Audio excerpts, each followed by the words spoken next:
The French brothers Sever wanted a family retreat and began buying land high up in the Mayacamas Mountains in 1924. Their descendants grew into 5 families who enjoyed most summers, holidays, and major events all together in this mountain paradise called the ranch. The ranch was the lifeblood, the glue that held the family together. But a fire in 2004 burned down 3 of their houses. Torched this whole thing. Well, we lost everything. Leah's son Mike says they wanted to rebuild, but they ran into a roadblock from a surprising source. It was their next-door neighbor, the National Audubon Society, known for bird watching and conservation.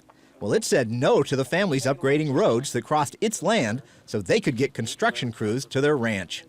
Then Audubon hit them with the bombshell that it owned some of their very best acres. It was like being hit in the stomach.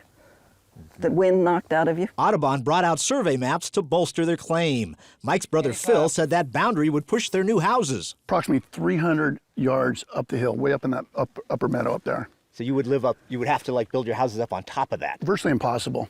This is the only flat area. Then the family's lawyer says Audubon gave them all an ultimatum. If you don't agree, we're going to go out and build a fence on that line, and if you try to interfere, we're going to call the police. In court documents, Audubon insists it's legally bound to preserve wilderness and couldn't just hand those acres back to the family once it believed it owned them.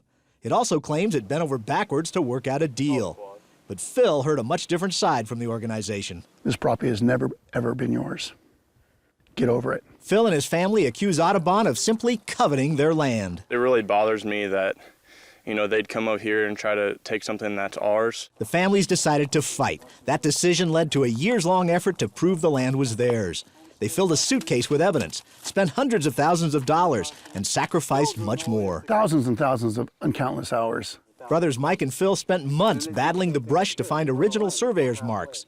They already had full-time jobs. This was like adding a whole new one. And in some cases, this extra burden did more harm than good. And with all this going on, the family still couldn't rebuild, cut off from their piece of paradise and family. You have family reunions, you're always having holidays, and then it's just an abrupt stop. And this whole debacle has just torn all of it apart. One family elder testified he believes it was stress from the legal battle that was the cause, the underlying reason, for the 3 strokes he suffered and survived. Then a stunning surprise. Audubon caved and said it would accept the original property lines. They completely capitulated. Why? Maybe Audubon feared this. Last year, a subpoena uncovered Audubon originally held back some of the map surveys and altered the ones presented to prove its claim to the land. It took whiteout, and we have the emails from Audubon's very top people talking about putting whiteout on the maps. Oh, we actually call it Whiteout Gate now. Removing the lines that its surveyor had put on its maps that Audubon didn't like,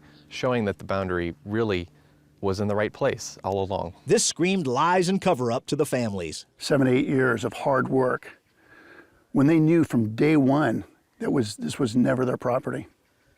Ever. They knew it. I couldn't believe it. I couldn't believe anybody would do that. I wouldn't do that to another human being, period. Now the families are suing for fraud. Audubon admits it didn't give them all the surveyor's maps, but says that's because not all were relevant. And it says it whited out only extraneous lines.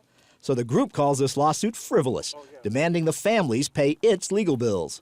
Family members refuse to give an inch because all these years of legal war have certainly cost them. It's affected everybody mentally, physically, emotionally. No matter what happens with this case, one thing that can never be replaced for this family is all those years of going to their mountain paradise together, getting to know one another, learning to love one another. The cost of that, well, that's priceless. Paul Strand, CBN News, reporting from Mountain Country in California.